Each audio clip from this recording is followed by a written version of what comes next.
तो दोस्तों, क्या आपको भी यह महसूस हुआ है कि अच्छे लोगों के साथ ही हमेशा बुरा क्यों होता है? तो यह वीडियो आज हम आपके लिए लेकर आए हैं। और अगर आप हमारे चैनल पर नए हैं तो हमारा channel invent of divine subscribe करना ना भूलें। दोस्तों, जैसे कि हम सभी जानते हैं कि गीता उपदेश के माध्यम से भगवान श्री कृष्ण ने मनुष्य के मन में उठने वाले सारे प्रश्नों का उत्तर दिया है। जब भी अर्जुन के मन में कोई भी प्रश्न उठता तो वे भगवान श्री कृष्ण के पास पहुंच जाते। एक बार अर्जुन ने श्री कृष्ण से पूछा, हे वासुदेव, मेरा मन भ्रमित हो रहा है, आप कुछ कीजिए। फिर भगवान श्री कृष्ण अर्जुन से कहते हैं, हे पार्थ, तुम्हारे मन में जो भी शंका है उसे विस्तार से बताओ। तब अर्जुन कहते हैं, हे गोविंद, मुझे यह जानना कि हमेशा अच्छे लोगों के साथ ही बुरा क्यों होता है, जबकि बुरे लोग हमेशा फायदे में रहते हैं। अर्जुन की बात सुनकर श्री कृष्ण उनकी व्यथा समझ गए और अर्जुन से बोले कि इस संसार में मनुष्य को जो दिखाई देता है वह सत्य नहीं होता, अपितु एक क्षणिक भ्रम होता है। अब अर्जुन श्री कृष्ण से कहते हैं, हे वासुदेव, आप मुझे कृपा करके यह सब सरल शब्दों में समझाइए। तब श्री कृष्ण बोले, तो इसके लिए मैं तुम्हें एक कथा सुनाता हूँ, जिसमें तुम्हें पता चलेगा कि हर इंसान को उसके कर्मों के अनुसार ही फल मिलता है। एक बार की बात है, एक नगर में दो व्यक्ति थे, जिनमें से एक व्यापारी था जो कि बहुत धार्मिक प्रवृत्ति का था।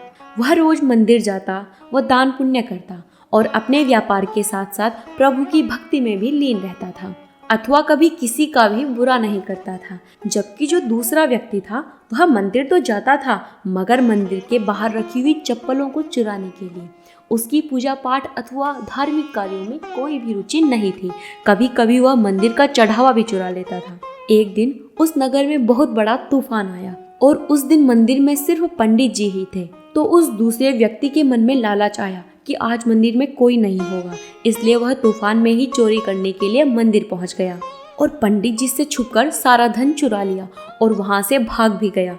लेकिन तभी जो धार्मिक व्यापारी था वह भी मंदिर भगवान के दर्शन करने के लिए आ जाता है और पंडित जी ने उस भले व्यक्ति को ही चोर समझ लिया और शोर मचाकर आसपास के लोगों को इकट्ठा कर लिया और सभी लोग उस व्यापारी को दोषी मानकर अपमानित करने लगे।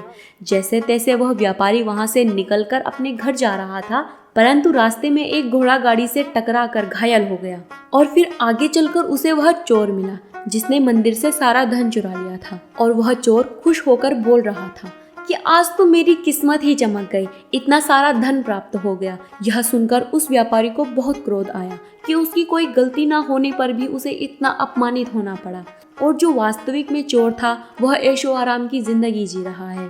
तो उस व्यापारी ने घर जाकर क्रोध में भगवान की सारी मूर्ति घर से बाहर फेंक दी और बिना पूजा पाठ के जीवन जीने लगा। फिर कुछ समय पश्चात दोनों व्यक्तियों की मृत्यु हो गई। तब वह दोनों यमराज के सामने खड़े होते हैं। तो व्यापारी यमराज से पूछता है कि मैंने अपने जीवन में कोई भी पाप नहीं किया, हमेशा दान पुण्य ही किया, तो भगवान ने मेरा साथ क्यों नहीं दिया? तब यमराज बोले कि जिस दिन तुम घोड़ा गाड़ी से टकराकर घायल हुए थे उसी दिन तुम्हारी मृत्यु निश्चित थी, परंतु तुम्हारे अच्छे कर्मों के अनुसार तुम्हें उस दिन जीवन दान मिला। और इस चोर के भाग्य में राजयोग था, परंतु इसके बुरे कर्मों के अनुसार इसका राजयोग एक छोटे से धन में परिवर्तित हो गया। तो अब श्री कृष्ण अर्जुन से कहते हैं, हे अर्जुन, तुम्हें इस कहानी के माध्यम से अपने प्रश्नों का उत्तर मिल गया होगा। तो दोस्तों, आशा करते हैं कि आपको भी यह कथा अच्छी लगी होगी और यह भी पता चला होगा कि मनुष्य को उसके कर्मों के अनुसार ही फल मिलता है। तो ऐसे ही आध्यात्मिक जानकारियों के लिए सब्सक्राइब करें हमारा चैनल इन्वेंट ऑफ डिवाइन।